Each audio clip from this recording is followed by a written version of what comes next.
Темірлан Анарбеков дайын тұр. Сонымен Анарбеков!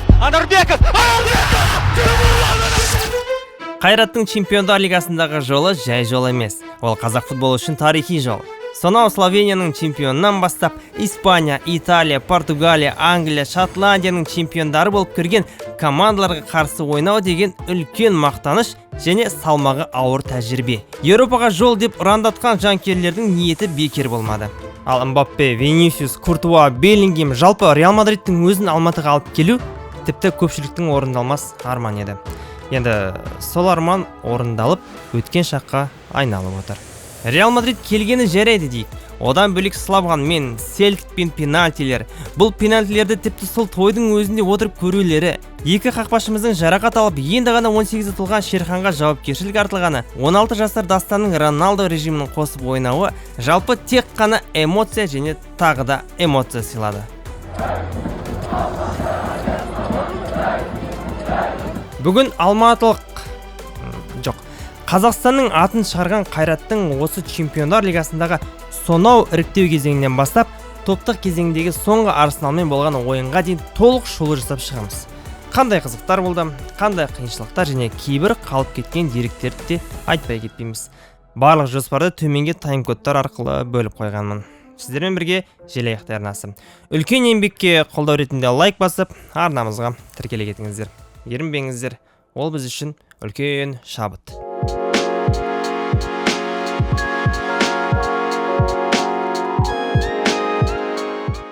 Арсеналға Лондонда соңғы 18 ойын ішінде 18 команда ішінде тек 2 ғана команда 2 гол не одан көп гол соққан екен. Бірі Манчестер Юнайтед болса, бірі біздің Қайрат. Бұл Чемпиондар лигасындағы топтық кезеңдегі соңғы ойын. Ал оған дейін не болды? Уақытты кері айналдырайық. Біле білсеңіздер, Қайрат Чемпиондар лигасының топтық кезеңінде сол айтылып жатқан Арсенал, Реал Мадрид, Интер және тағы да басқа сондай ірі командалар секілді ол сатыда бірден ойнамайды. Біз әуелі рейтингтерге қарап, біршама командаларды іріктеу кезеңінде ұтып қана сондай дәрежеге жете аламыз. Қазақстанның футбол тарихына қарасақ, мұнда жетістікке алғаш рет 2013 жылы Қарағандылық Шахтер жақын болған. Бірақ қарымта ойында бізге аты таныс Селтикке есе жіберіп, тек Еуропа лигасымен шектелді. Араға 2 жыл салып, сол алынбаған Белес Астана клубына бұйырды. Топтық кезеңде Галатасарай, Бенфика және сол жылы финалға дейін жеткен Атлетико Мадридпен күш сынасып, 6 ойында 4 тең ойын ойнап, жалпы 4 ұпай иеленген. 2015-тен кейін Қазақстанның чемпионы атанған қаншама клубымыз тырысса да Чемпиондар лигасының топтық кезеңіне шыға алмады. Ортада Еуропа лигасы мен конференция лигаларына шыққан кездер болды, бірақ олардың атмосферасы бұл Чемпиондар лигасына жетпейтіні анық. Тек 10 жылдан кейін Қайраттың осы тарихи жолы бізге үлкен қуаныш пен неше түрлі эмоциялар сыйлады. Қайрат осы жетістік үшін неше ақша тапты? Топтық кезеңге шыққан үшін 18 миллион 620 мың евро алды. Ол шамамен 11 миллиард теңгедей. Ал топтық кезеңдегі бір тең ойын үшін үстінен 700 мың евро олжаланды. Сонда Қайрат өзінің трансферлік құнынан 5 миллион евро артық тауып отыр екен. Жалпы бола ма? Болмағанда ше. Әдемі. Іріктеу кезеңдегі алғашқы қарсыласы Словенияның чемпионы Олимпия Любляна. Маусым басында сенім артқан қос бразилиялық Жоу Пауло мен Элдер Сантана бірдей жарақат алып, орындарына осы іріктеу ойындарына байланысты дәл сол елден Рикардиньо мен Эдмилсон есімді қос шабуылшыларды Қайратқа алып келеді. Сонымен шілденің 7-сіне сырт алаңда матч басталды. Бастық минуттарда Жоржиньо не пас бергісі келмей өзімшілдігі ұстап қалса, екінші сәтте әуелетіп ашық қақпаға салам деген ойы сәтсіз болады. Енді 59 минутта Громыко бастап берген шабуылды Жоржиньо ары алып кетіп, осы кезде мәрттік артып Дастан Сәтбаевке пас береді. Кең болсаң кем болмайсың дегендей осы бір пасы матч есебін ашып, Қайратты алға қарай шығарды. Одан кейін қарсыластар жата бермей шабуылдарын күшейтті. Нәтижесінде бір гол салып есепті теңестірді. Ойын аяқталғанға дейін біраз шабуылды көрдік. Алайда ешқайсысы есепті өзгерте алмады. Матчтан кейін бапкеріміз Алматыда да мүмкіндік 50-50 болады деп сенімсіздікпен сөзін қайырды. Қарымта ойын бір аптадан кейін Алматыда болды. Стадион лық толы. Ойынның басындағы 5-ші минутта Луиш Матаның әуелетіп тастаған добын Жоржиньо баспен ұрып есепті ашты. Қақпашы мына соққыны ұстай алмағанына таң қалдым және қуандым. 31-ші минутта қақпашылары тағы да түсініксіз пас беріп, өзіне шабуылды жасап берді. Мұндай сәтті Жоржиньо бірден пайдаланып, пас беріп қайта ашылып жатқан Мринскийге береді. Гол. Есеп 2-0. Жалпы есеп 3-1. Одан кейін қанша шабуыл көрсек те гол көрмедік. Ашығын айтқанда Олимпия Любляна ондай қарсылас болатындай қарсыластық көрсете алмады. Қонақта кішкене бізге қиындау болып қалғаны рас, бірақ жалпылама деңгейі орташа. Келесі ойынға өтейік. Іріктеу кезеңдегі екінші қарсыласымыз Финляндияның чемпионы Купс. Алғашқы ойында осы қонақтың жерінде болды. Стадиондарына біздің туымызды іліп қойған екен. Жылы көрінеді. Сонымен матч басталды. Бірінші таймда допты жақсы ұстадық. Шабуылдарымыз да болды. Эдмилсонның сәтті дұрыс пайдаланбағаны және Жоржиньоның офсайдтан салған голдарын да көрдік. Ал екінші тайм тіпті керісінше. 49 минутта сұмдық әдемі гол кірді десек, 79 минутта одан да әдемі гол кіргендей болды. Екеуі де біздің қақпаға. Ал біздің ойыншылар қанша шабуыл жасап, нәтижеге қол жеткізгісі келгенімен қақпаның осал жерін таба алмады. Қақпашылары Буффомен ауыса тұрғандай. Қонақтағы матч осымен аяқталды. Есеп 2-0. Келесі матч өзіміздің жанкүйерлердің құшағы жамылған Алматыда болдым. Стадионда орын тек қасыма отырсаң сүйіп кетеміз дегендей болып тұр. Бірінші матчтың нәтижесінен кейін қорғаныста қалудың мәні қалған жоқ. Қайрат аш, уақыт жоқ. 9 минутта алаңда зеңбірек атылғандай болды. Ол әрине Дастанның жойқын голы. Матч есебін ашып, үлкен үміт сыйлады. Матчтың ортасында үйтіп-бүйтіп екінші голды Жоржиньо салып кетті. Кезіндегі Жерар Гоу есіме түсіп кетті. Гоу бар жерде гол бар деп жоқ жерден салатын адам бізге қайда келгендей. Шын айтсам, өзім түсінбей қалдым қалай кірген. Таймның аяқталуына санаулы минут қалғанда Дастан шалынып құласа да мән бермей сәтті аяғына дейін ойнап Громыкоға пас береді. Жаңа зеңбірек атылса, қазір Авупмен атқандай тура дәлдеп салғаны есепті 3-0 етіп, жалпы есепте бізді алға шығарды. Бірінші тайм бітуіне секундтар ғана бар еді. Осы кезде кішігірім ерегістер болып жатқанда, Зария сәл алаңның ішіне кіріп әріптестеріне жақтасқаны үшін қызыл қағаз алып қосал құрамда отырып алаңнан қуылды. Бірінші матчтан кейін қаншама тырнақша ішіндегі жанкүйерлер Қайраттың келесі кезеңге өтетініне сенген жоқ. Тіпті Қайраттың деңгейі осы деп кемсіткендер өте көп болды. Енді олар қайда? Олар енді Реалдың жейдесін киіп, Қайратқа қарсы жанкүйер болуға дайындалу үстінде. Іріктеу кезеңдеріндегі үшінші қарсыласымыз енді Словакияның чемпионы Слован Братислава клубы. Бапкері бізге таныс, кезінде Қайратты бапкерлік еткен Владимир Вайс. Меніңше Қайраттың ең үздік алаңдағы ойыны дәл осы бапкердің кезінде болды деп ойлаймын. Бордомен ойын естеріңізде ме? Бордодан өтсе Еуропа лигасына өтіп, бізге Ливерпуль келетін кез еді ғой шіркін. Жарайды, матчқа оралайық. Стадион әдеттегідей толы, ал қарсылас мықты. Сонымен шабуылдар болып жатыр, бірақ қақпаға доп кірер емес. 65 минутта Слованның ойыншысы Ибрахим екінші сары қағаз алып алаңнан қуылды. Бұл қайраттықтар үшін үлкен олжа. Бірақ одан кейін де қанша шабуыл нәтижесі аяқталып, тек ойынның бітуіне соңғы минуттар қалғанда айып соққысы барысында Сорокинді құлатып түсіреді. Пенальти. Нүктеде 16 жасар Дастан Сәтбаев. Осы кезде жүрек дүрс етіп екі есе соқпаса, одан аз ырғақты байқамадық. Гол. Есеп 1-0. Стадион гуілдеп жатыр. Пәтердегілердің көршілері оянып жатыр. Жер үйде тұратындардың иттері шошып жатыр. Соңында тағы бір гол салдық. Алайда оны офсайд деп санамай қойды. Екі ортада жаңағы мен мақтан тұтып жатқан Владимир Вайс ашуланып қызыл қағаз алып кетті. Қарымта ойынға келейік. Енді қонақтың жерінде. Ойынның ырғағы біз үшін әдемі басталды. Әдемі шабуылдар, әдемі пастар. Бірақ 30 минутта қорғанысымыз сыр беріп, үлкен ашық жерден пас алып, арғы бұрышқа түйіп қарсылас ойыншы есеп ашты. Жалпы ойын оңай болып жатқан жоқ. Үй иесі қысып жатыр. Соңында байқағаным Қайрат жеңіске емес, осы тең нәтижеге ойнап жатқандай көрінді. Себебі қорғанысын мықтылап, шабуылын азайтып тастады. Соңғы мәре пенальти. Қолымыздағы астық шайымызды көтерген кезде қолдарымыз дірілдеп жатыр. Суықтан емес, қобалжығаннан. Алғашқыда Громыко салмаған кезде жерден алып жерге салғанымыз рас. Бірақ одан кейін олардың соңғы екі ойыншысы сала алмай, жеңіс бізге бұйырды. Тағы бір қызық, осы ойында да Владимир Вайс соңында қызыл алды. Бұл жолы бапкер емес, бапкердің баласы. 4-ші кезеңдегі қарсыласымыз Шотландияның чемпионы Celtic. Mortal Kombat'тағыдай өңкей мықтыларды тып жоғары көтеріліп жатырмыз. Осы кезеңде жанкүйерлер екіге бөлінді. Бірі осыған да шүкір ұтылсақ кемінде Еуропа лигасы бар десе, бірі ұтуымыз керек, Чемпиондар лигасы бізді күтіп тұр деуде. Бірақ мен білдім, Celtic, City, Liverpool секілді алып команда емес. Шабытпен шықсақ ұтуға болатынына сендім. Алаңда расымен де өте қиын болды. Селтиктің жылдам шабуылдары, допты бермейтіндігі, азиялық ойыншылардың шапшаңдығы таң қалдырды.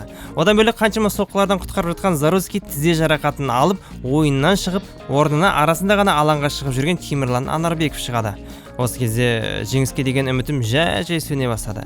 Тағы бір шок сәт. Ол Анарбековтің де жарақат алуы. Бар жауапкершілік кеше ғана 18 толған Шерхан Қалмырзаға түсейін деп қалды. Шүкір, Темірлан өзім ойнай берем деп қақпада қалды. Біздің жігіттер осал емес. Барынша тырысып, есепті сырт алаңда 0-0 аяқтатқызды. Бір өкінетін нәрсе ол біздің жарық жұлдызымыз Дастан Сәтбаев керек емес жерден соңғы секундтар қалған кезде сарыға қазалады. Осының кесірінен ол қарымта ойынға қатыса алмайды. Бапкер неге оны ауыстырмады деген даулы сұрақтар жан-жақтан жауды. Себебі Қайраттың шабуылдағы ең ірі күштерінің бірі осы жас баламыз еді ғой. Әйтеуір болар іс болды. Бір аптадан кейін ойын Алматыда болды. Стадионда адам көптігі сонша қасыма отыр сейіп кетеміз деген әңгіме де жүрмей тұр. Сонымен матч басталды. Селтик бізді үлкен қарсылас көрмейтіні анық. Бізден жақсы ойнайтыны да анық. Сол үшін бізге 2 есе күш жұмсау керек. Доптың бәрін шотландықтар ұстап бізге шабуыл жасауға мұрша бермеуде. Тек екінші таймның бас жағында допты жай тастаймын деген қорғаушысы Шмейхелге қатты бергенін ол қолымен шығарып жіберді. Осының нәтижесінде өте сирек көретін айып соққысы. Қақпаға санаулы метр жер. Бірақ адам деген тым көп. Соққы және тосқауылға тиіп берішады. Бәлкім айтуларыңыз мүмкін, қалайша осында жақын жерден сала алмады деп. Бірақ байқағаным көп кезде дәл осында айып соққылар салына бермейді. Өйткені тосқауылдан өту өте қиын. Арғара Темірлан Анарбековтың өте көп сейфтері. Ал матч соңғы 86 минутта стадионда шыбынның дауысы түгілі келесі ғимараттағы әжетханадан біреу су ағызса, естілетіндей үнсіздікте жапондық Майяда бізді кешірді. Бірге бір шығып, жай әуретіп тастай салудың орнына түсініксіз не істегені және осы түсініксіз іс қимылына барлығымыз көп рахмет айтамыз. Матч қосымша таймдарға ұласты. Тағы да тоқтаусыз шабуылдар, ал біз қорғаныстамыз. Анарбеков өрмекші адамдай әр жерге секіріп, әрекетін қылуда. Таймдар бітті. Пенальти басталды. Селтиктің бастапқы 2 соққысын Анарбеков қайтарды. Бізден Громыко тағы да қателесті. 2 ойын қатарынан шешуші пенальтиді теп алмауда. Соңғы болып тепкен Майяда және ол Темірланның айласын асыра алмады. Қайрат Чемпиондар лигасының топтық кезеңінде. Славанмен болған ойында Заруцкий матч қаһарманы атанса, Селтикпен ойында дәл сондай қошеметке Анарбеков лайық болып отыр. Осы пенальти сериясын бір тойда барлығы беріліп, жан киерлік етіп көріп жатқаны қызық көрінді. Анарбеков! Тойда керемет өтті, тойдан кейінгі көңіл күйде тамаша өтті. Енді басты сұрақ ол топтық кезеңінде кімдермен кездесеміз? Бірі Барселона, Реал Мадрид, Манчестер Сити десе, бірі өзіне ұнаған командаларды айтып армандауда. Ақыр соңғы жеребен нәтижесі бойынша Қайрат командасы Реал Мадрид, Интер, Брюгге, Арсенал, Олимпиакос, Спортинг Пафос және Копенгагенге қарсы түсті. Реал Мадридпен ойнау деген не деген бақыт, не деген жетістік. Бүкіл Қайрат командасы осы жеребені бірге отырып көргендері бүкіл әлемге таралып кетті. Себебі мұндай реакция ешкімді бейжай қалдырмады.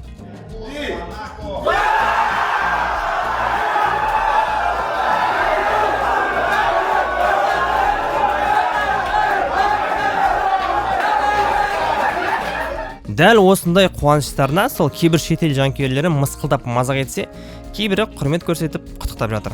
Осы жеребеден кейін мен бүкіл қарсылас командалардың, дәлірек айтқанда шетел жанкүйерлерінің біз туралы пікірлерін бір видеоға жинап шығарған болатынмын. Шетел жанкүйерлері мен сарапшылары Қайрат жайлы не деп жатыр деген видеом 32 мыңдай қаралым жинапты. Қызық болса көріңіздер.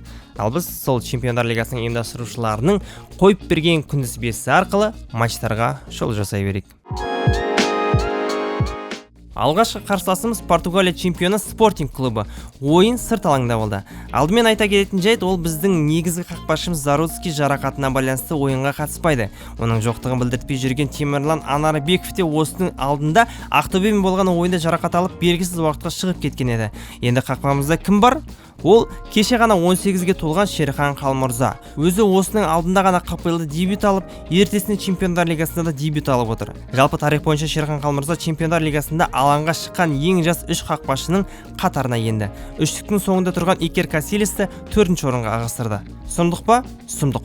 Ал ойынға келетін болсақ, ойын өте тамаша басталды. Бізде еуропалықтар секілді пас арқылы ойнай алатынымызды көрсеттік. Қысым болса тебе салу жоқ. Барлығы сабырлы, салқынқанды. Тіпті біз қорыққан Шерханның өзі біршама сейв жасап, қақпасын пенальти болса да ерлікпен гол салдырмады. Алайда таймның соңына қарай бәрібір қарсыластың шеберлігі айналып өтпеді. Матч есебі ашылды. Екінші таймда да жақсы бастап едік, бірақ бір нәрсе болғандай қатарынан голдар кіре бастады. 220 секунд ішінде 3 гол кіргізіп алдық.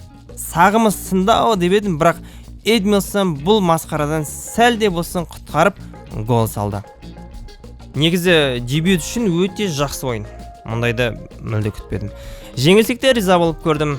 Әрине сол 220 секунд ішінде 3 гол кіргізу деген көңілді бір түсірген болмаса, жалпы өте жоғары ұпай берер едім. Не дегенмен Спортинг осал команда емес қой. Чемпиондар лигасының топтық кезеңіндегі екінші ойын ол әлемнің мен деген командасы Реал Мадридке қарсы болды. Бұл ойында тек Қазақстан емес, көрші елдердің бәрі күтті. Тіпті футболға қызықпайтын адамдардың да өзі билетті тағатсыздана күтіп, қашан шығады деп әрбір пікір бөліміне жазумен болды. Билет бағасы енді өте қымбат. Басқаларын білмеймін, мен үшін қымбат болды. Ең онша емес деген жері 30 мың теңге, ал жақсы деген жер 250 мың теңге. Оның үстіне білесіздер, Алматыдағы орталық стадион арнайы футбол көру үшін арналмаған. Алаң мен көрермен ортасын жүгіру жолағы бөліп тұрады. Содан алаң алыста көрінеді. Жеке өзім Астана арена, Алматыдағы орталық стадион, Түркістандағы Түркістан арена, Түркістандағы Жарылқапы стадионы және Шымкенттегі Қажымұқан стадиондарында футбол көргенмін. Көргендерім бойынша ең жақсысы әрине ол Астана арена. Таза футбол көргендей боласың. Екінші орын кішкентай болса да Жарылқапов стадионы. Неге? Себебі алаң мен адам арасы алыс емес. Билетке келетін болсақ, біздің халық үшін бұл баға өте қымбат. Мысалға, Байерде 15 мың мен 40 мың теңге арасы, Ювентусте 25 мың мен 80 мың теңге арасы, Челсиде 20 мың мен 60 мың теңге арасы, Реал Мадридте 43 мың мен 160 мың теңге арасы. Салыстырмалы түрде бізде неге қымбат? Әрине оларда стадион үлкен, адам көп кіреді дейік, бірақ комфорт бойынша салыстыруға келмейтін секілді. Тіпті бұл Реал Мадрид қой дегеннің өзінде келесі Павсқа ойында да осы баға болды ғой. Сіз қалай ойлайсыз? Матчқа оралайық. Ең қызығы Реал мүлде қиналмай ойнады. Шабуылдарын жасап жатыр, голдарын салып жатыр. Қақпамыздағы жас баламыз барынша жақсы тұруға тырысып жатыр. Алайда ондай деңгейлі ойыншыларға төтеп беру кезінде Буфонның да қолынан келмеген еді. Матч бойы біз Куртуаның қақпасына санаулы рет қана теуіп көрдік. Бірде тіпті төреші бізге пенальти бермей қойды. Var көрсе де жоқ деп көңілімізді бір түсірді. Жалпы алғанда ойын аса ұнады дей алмаймын. Неге екенін білмеймін, Қайрат өз ойынын толық көрсете алмады. Спортингке қарсы матчта әлде қайда ширақ, әдемі ойнаған едік. Тіпті сол кезде ойынның ырғағы да жоғары болды. Ал бұл кездесуде ырғақ баяулап қалды. Себебі сол баяу ырғақта Реал Мадридтің өзі қойып отыр. Реал Мадрид асықпай, сабырмен өз дегеніне жетті. Әлемдік класс деген осы шығар. Артық қимыл жоқ, әр әрекеті нақты әрі орынды. Жақсы сәттердің бірі Георгий Заряның алаңға шығуы. Ол кіргеннен кейін Қайрат сәлде болсын тынысын ашқандай. Команда екінші дем алғандай әсер қалдырды. Егер ол ойынның басынан Громыконың орнынан шыққанда, бәлкім матчтың өрбі өзгеше болар ма деген ой келеді. Бұл ойында терең талдау іздеудің қажеті шамалы. Қарсылас мүлде басқа деңгей. Реал Мадрид пен Ливерпуль ойнаған кездер біреуінің болсын кемшілігін тек ойын барысында қателіктерден байқаймыз ғой. Ал мұнда миға қонбайтын деңгей. Інісімен ойнағандай асықпай ойнап жеңіске жетті. Ең бастысы тәжірибе, шүкір. Келесі ойын Кипрлық Павс клубына қарсы болды. Жалпы Павс жайлы бұрын соңды көп естімегенмін. Қалай ойнайтынын да білмеймін. Бірақ жеңеміз деген үмітім көп болды. Ойын Алматыда. Матч басталды. Доп енді ары-бері жылжып бастағаны енді еді, Павстың ойыншысы қызыл қағаз алды. Бір қуанғанымдай, енді жеңіс жеңіл болады деп тек мен емес, көпшілік ойлағаны рас. Алайда қаншама шабуыл жасасақ та ешқандай нәтиже шығара алмадық. Сол қызыл қағазды бекер алды ма деп қалдым. Себебі біздікілер тез деп бірінші таймда барынша жүгіріп, екінші таймда шаршап қалғандай көрінді. Қайта екінші таймда Пафос командасы 10 адаммен болса да жеңіске жетуге сәл қалды. Әйтеуір амалдап 90 минутта аяқтадық. Өте ауыр ойын болды. Өте онша емес ойын болды. Кім ойлады осындай болады деп. Есесіне қуанатын жағдай ол топтық кезеңдегі алғашқы ұпайымызға қол жеткіздік. Ал өкінетін жағдай ол стадионның толмағаны. Жалпы 16400 адам келді дейді. Стадионға қарасақ, сонда атмосфераны байқауға болады. Бірақ стадионды билетті сату арқылы емес, қолдан толтырғандай. Себебі мүлде өтпей жатқан билеттер санаулы уақыт ішінде сатылып кетті деуге сену қиын. Кейбір деректерге сенсек, билеттердің бір шамасы тегін берілген, кейбірі жастарына тарқатып берген. Әйтпесе Чемпиондар Лигасының үйдегі екінші ойында стадион бос тұру деген масқара ғой. Жарайды, келесі ойынға өтейік. Кезекті азулы қарсыластардың бірі былтырғы Чемпиондар Лигасының финалисті италиялық Интер командасы. Тас атсаң жұлдыз ойыншысына тиеді. Әр ойыншысының трансферлік бағасы асқақтап тұр. Реал Мадридтен кейінгі біз үшін қиын деген команда. Ең қызығы, Интер ойын алды, ойыннан кейінгі заттарын әлеуметтік желілерге қазақшалап жазып бізге құрмет көрсетті. Қазақша сөздерді Интердің парақшаларынан көрем деп еш ойланбаппын. Қызық әрі жылы көрінді. Ойынға келейік. Ойынның басына Интердің қысымына үйтіп төтеп беріп тұрдық. Темірлердің мықты сейфтері мен қорғаушылардың барынша берілуінен қақпамызды аман қалдырдық. Бірақ біздің қақпамызға тіпті төреші пенальти белгілеген кез болды. Алайда кейін варды көріп, оңды шешім қабылдады. Ойынның соңына қарай Дастан Сәтбаевтың соққысы қақпаның маңдайшасына тиіп, бір өкініштің сезімін тудырды. Араға бірнеше минут салып, ақыры Мартинес деттегеніне жетті. Қарбалыс кезінде барынша тырысып матчтың есебін ашып отыр. Ары қарайда үй иелері тоқтар емес, бірақ 55 минутта бұрыштамадан кейін Офри Арат есепті теңестіріп, тарихи жеңіске бір қадам қалдырды. Үмітіміз еселеніп кеткен рас, бірақ 67 минутта Аугустоның мына бір сұмдық соққысына талантты қақпашымыздың өзі қарсы тұра алмады. Әттеген-ай, тең нәтижені жіберіп алдық. Жалпы Интермен болған ойын Реал Мадридпен болған ойынға қарағанда қайда жеңіл болды. Мысалы, испандықтарға қарсы біз мүлде ештеңе істей алмасақ, итальяндықтарға қарсы біраз нәрсе жасай алдық. Құрамымызда тағы да бірнеше сапалы ойыншы болғанда мүмкін жеңіп те кетермедік. Жалпы бұл екі гран-пенде ойын өте баяу болды. Ешқандай асығыстық жоқ. Деңгейімен жеңіске жетті. Салыстырмалы түрде Спортингпен болған ойын өте жылдам болған. Бірақ португалдықтардың деңгейі бұл кісілердің деңгейіне жетпейтінін де байқадық. Келесі қарсыласымыз енді Данияның чемпионы Копенгаген клубы. Ойын сырт алаңда өрбіді. Матч әдеттегідей қарсыластардың шабуылдан басталды. Темірлан ол соққыларды ұстай береді. Бір кассетаның ішінде шайналып қалған лентадай. Әйтеуір шабуылдары мәнсіз емес, сәттілік жолдас болып, тайқып тиген доп басқа тиіп кірді. Одан кейін Дастанның айып соққысын айтпай кетпесек болмайды. Жойқын соққысы сәл ғана оңға бұрылып кетті. Әйтпесе қақпашы үлгермейтін қайталаулардан байқадым. Одан кейін Тапаловтың соққысы қақпаның маңдайшасына тиіп бері ұшады. Экранымызда тағы да Темірлан. Сейф және тағы да сейф. Енді даниялықтардың бір шабуылында қасаболат келген пасты иығымен қайтарам деп шынтағымен қайтарып жібереді. Төреші пенальти қойып, есеп еселенді. 73 минутта Роберттің алыстан тепкені өткен эпизодтың антиқахарманына қасаболатқа тайқып тиіп, доп бағытын өзгертіп, есепті 3-0 өткізеді. Осы жартылай қорғаушымыздың көңіл күйі қатты түскені түсінікті. Ал матчтан кейінгі жанкүйерлердің пікірлері қандай болатында белгілі болып тұр. Алайда қайраттықтар мұңаймайды. Себебі Кәрім Бензема қарсыластың қақпашысынан допты алып қойып, 0 деген санды 1 деген санға өзгертті. Жарайсың, Бенземадан үлгі алған Дастан. Матч соңына қарай мынандай сұмдық пастардан кейін біз тағы гол салдық. Nice combination. Мұндай голды тіпті Барселонаның өзі әрдайым сала бермейді. Заряның пасынан кейін гол авторы Байбек атанды. Чемпиондар Лигасының ресми парақшасы осы голды әдемі пастар арқылы кірген голдардың топтамасына қосып қойған екен. Міне, әдемі деп айттым ғой.